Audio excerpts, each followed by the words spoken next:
अगर पति पहले तलाक का केस करे तो फायदा होगा या नुकसान? Legal advice by advocate A.K. Tiwari. नमस्कार दोस्तों, आज के इस महत्वपूर्ण वीडियो में हम एक ऐसे सवाल पर बात करने जा रहे हैं जो हजारों पति पत्नी के मन में चलता रहता है। अगर पति पहले तलाक का केस करता है तो उसे फायदा होता है या नुकसान? ये सवाल सिर्फ भावनात्मक नहीं है, बल्कि पूरी तरह कानूनी लीगल है।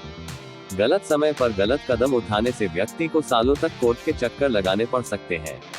इसलिए आज हम आपको सरल भाषा में बताएंगे कि भारतीय कानून के अनुसार पति द्वारा पहले तलाक का केस करने के क्या फायदे हैं, क्या नुकसान है, और कब ये सही फैसला माना जाता है। तलाक का केस पहले करने का मतलब क्या है? जब पति कोर्ट में सबसे पहले डिवोर्स पिटीशन फाइल करता है तो उसे कहा जाता है कि पति ने इनिशिएटिव लिया है। लेकिन केवल पहले केस कर देना ही सब कुछ नहीं होता। सबसे जरूरी होता है किस आधार पर तलाक मांगा गया है, सबूत कितने मजबूत हैं, केस किस कोर्ट में फाइल किया गया है, पति के पहले तलाक का केस करने के संभावित फायदे, कोर्ट की जुरिस्डिक्शन पर कंट्रोल।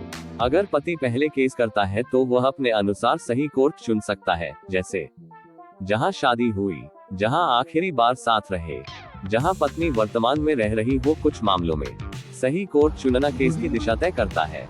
झूठे केस से बचाव की तैयारी। अक्सर देखा गया है कि देरी करने पर पति के खिलाफ 498A डोमेस्टिक वायलेंस मेंटेनेंस के केस फाइल कर दिए जाते हैं। अगर पति पहले से तलाक का केस करता है तो वह ये दिखा सकता है कि मैं पहले से लीगल प्रोसेस में था, कोई क्रिमिनल इंटेंशन नहीं थी। मानसिक दबाव से राहत। जब पति खुद केस करता है तो उसे यह संतोष रहता है कि वह स्थिति को कंट्रोल में रखे हुए है। अचानक नोटिस या फर का डर कम हो जाता है। म्यूचुअल डिवोर्स की संभावना। कई मामलों में जब पति पहले केस करता है तो बाद में मामला म्यूचुअल कॉन्सेंट डिवोर्स में बदल जाता है, जिससे समय कम लगता है, खर्च कम होता है, मानसिक तनाव कम होता है। पति के पहले तलाक का केस करने के नुकसान। कमजोर ग्राउंड होने पर नुकसान। अगर पति बिना ठोस कारण के तलाक का केस करता है और क्रूरता, क्रूअल्टी, डिजर्शन, अडल्टरी जैसे ग्राउंड साबित नहीं कर पाता तो केस कमजोर हो सकता है। मेंटेनेंस का जोखिम। अगर पति पहले केस करता है तो पत्नी इंटरम मेंटेनेंस, लिटिगेशन एक्सपेंस की मांग कर सकती है। बिना सही लीगल स्ट्रेटजी के ये बोझ बढ़ सकता है। इमोशनल और सोशल प्रेशर। भारत में तलाक अभी भी सामाजिक रूप से संवेदनशील विषय है। पहले केस करने पर पति को परिवार का दबाव, समाज की बातें झेलनी पड़ सकती हैं। क्या हमेशा पति को पहले केस करना चाहिए? नहीं, हर केस अलग होता है। कुछ मामलों में पहले पत्नी का कदम उठाना बेहतर होता है, या पहले लीगल नोटिस भेजना सही होता है, या काउंसलिंग के जरिए समाधान निकल सकता है। इसलिए बिना एक्सपर्ट एडवाइस के कदम उठाना खतरनाक हो सकता है। सही समय और सही सलाह क्यों जरूरी है?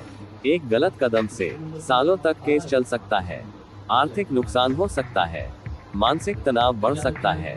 इसलिए जरूरी है कि आप अपने केस को पर्सनली एनालाइज करवाएं। ऐसे मामलों में किससे सलाह लें? अगर आप पति हैं और तलाक को लेकर कंफ्यूजन में हैं, पत्नी ने धमकी दी है केस की, या पहले से केस चल रहा है, तो आपको मिलना चाहिए एडवोकेट A.K. तिवारी जी से, जो नोएडा, ग्रेटर नोएडा और आसपास के क्षेत्रों में डिवोर्स और मैट्रिमोनियल लॉ के अनुभवी विशेषज्ञ हैं। लोगों का कहना है कि एडवोकेट A.K. तिवारी क्यों? तलाक और मैरिटल मामलों में गहरी समझ, प्रैक्टिकल और ऑनेस्ट लीगल एडवाइस, क्लाइंट की स्थिति के अनुसार स्ट्रैटेजी, कोर्ट और सेटलमेंट दोनों में अनुभव। कई ऐसे मामले जो नामुमकिन लगते थे, सही रणनीति से सुलझाए गए हैं। अगर पति पहले तलाक का केस करता है तो फायदा भी हो सकता है, नुकसान भी। सब कुछ निर्भर करता है केस की सच्चाई, सबूत और आपके वकील की समझ पर। इसलिए बिना सोचे समझे कदम न उठाएं। फोन अगर आप ऐसी किसी समस्या से जूझ रहे हैं तो देर न करें, एडवोकेट A.K. तिवारी जी से मिलिए और अपने केस के लिए सही मार्गदर्शन पाएं।